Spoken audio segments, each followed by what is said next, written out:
Assalamualaikum warahmatullahi wabarakatuh. Hai, apa kabar semuanya? Semoga semuanya dalam keadaan sehat walafiat dan selalu mendapatkan lindungan dari Allah Subhanahu wa taala. Anak-anak sekalian yang Bapak Guru banggakan, hari ini kita akan melanjutkan video pembelajaran yang kedua, yakni hadis sahih sebagai dasar hukum. Dan subtemanya adalah hadis berdasarkan kuantitas sanad. Namun ada baiknya sebelum kita melanjutkan pembelajaran kita, maka kita terlebih dahulu mengetahui tujuan pembelajaran yang akan kita pahami.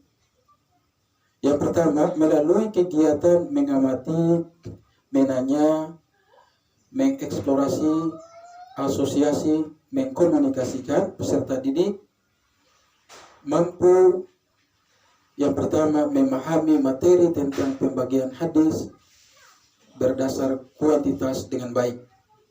Yang kedua, menjelaskan kesimpulan hadis berdasar kuantitas dengan baik. Dan yang ketiga, mengkomunikasikan materi tentang pembagian sanad dengan baik. Baiklah, kita lanjutkan hadis berdasarkan kuantitas sanad. 1. Hadis mutawatir. Pengertian hadis mutawatir. Hadis mutawatir secara etimologi artinya al-mutatabi, yang artinya yang datang beriring-iringan.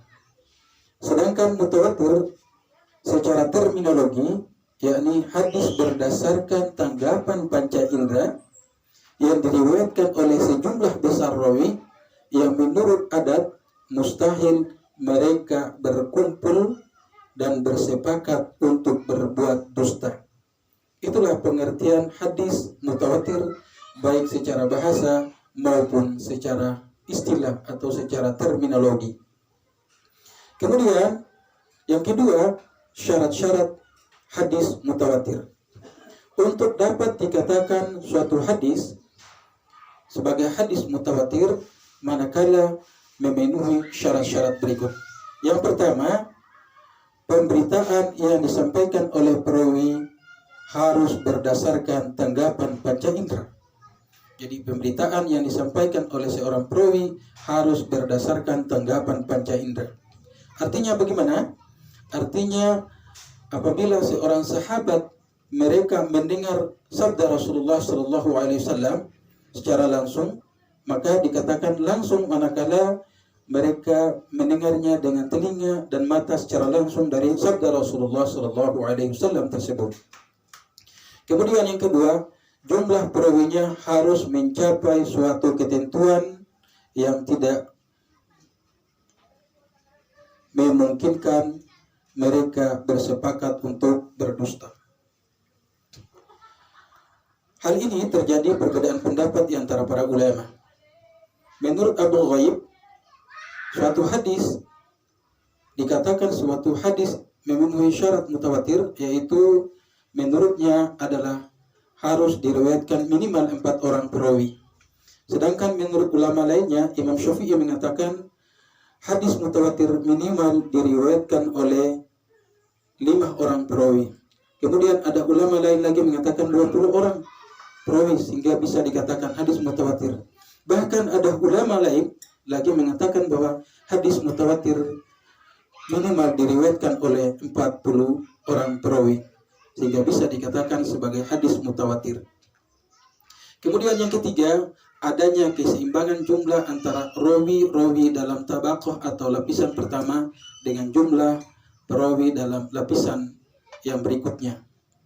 Yakni kalau para sahabat mereka mendengar langsung dari Rasulullah SAW suatu hadis itu adalah 4 orang, maka minimal seorang tabi'in atau para tabi'in mendengar dari para sahabat minimal 4 orang. Atau para sahabat mendengar sabda Rasulullah SAW mereka berjumlah 5 orang, maka para tabi'in yang mendengar dari para sahabat itu minimal 5 orang. Begitu juga selanjutnya para tabi'in dan seterusnya, mereka pun mendengar secara mereka mendengar sebanyak perawi yang meriwayatkan di atasnya. Berikutnya kita akan masukkan klasifikasi hadis mutawatir. Hadis mutawatir terbagi menjadi dua. Hadis mutawatir terbagi menjadi dua, yakni hadis mutawatir lafzi dan hadis mutawatir maknawi. Hadis mutawatir lafzi adalah hadis yang diriwayatkan oleh banyak orang yang susunan redaksi dan maknanya sesuai benar antara riwayat yang satu dengan yang lainnya. Jadi redaksinya sama persis yang didengar oleh mereka oleh Rasulullah dari Rasulullah Shallallahu Alaihi Wasallam. Kemudian hadis mutawatir maknawi. Hadis mutawatir maknawi adalah hadis mutawatir yang perawi berlainan dalam menyusun redaksi hadis, tetapi terdapat persamaan dalam maknanya. Itu adalah klasifikasi hadis mutawatir. Ini hadis mutawatir diklasifikasikan menjadi dua, yaitu hadis mutawatir lafzi dan hadis mutawatir maknawi. Berikutnya kehujaan kita pada hadis mutawatir.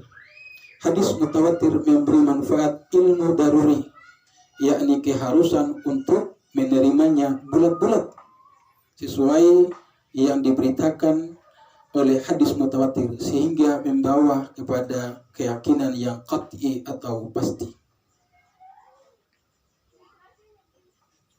Kemudian yang kedua, hadis ahad.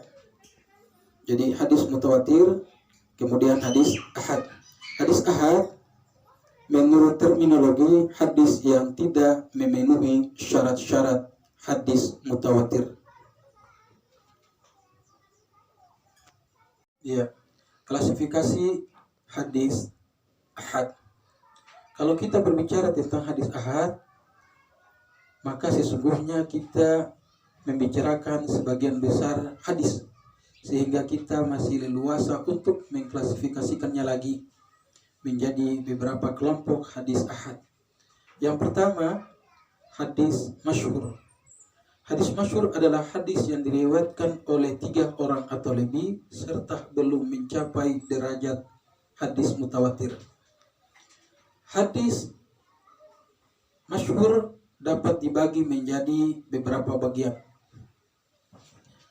atau beberapa macam, yakni masyhur di kalangan muhaddisin, kemudian masyhur di kalangan ahli ilmu tertentu, kemudian masyhur di kalangan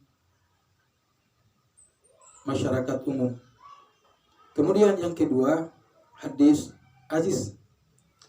Hadis aziz adalah hadis yang diriwayatkan oleh 2 orang, walaupun 2 rawi tersebut atau 2 orang tersebut terdapat 1 lapisan saja, kemudian setelah itu orang-orang lain meriwayatkannya.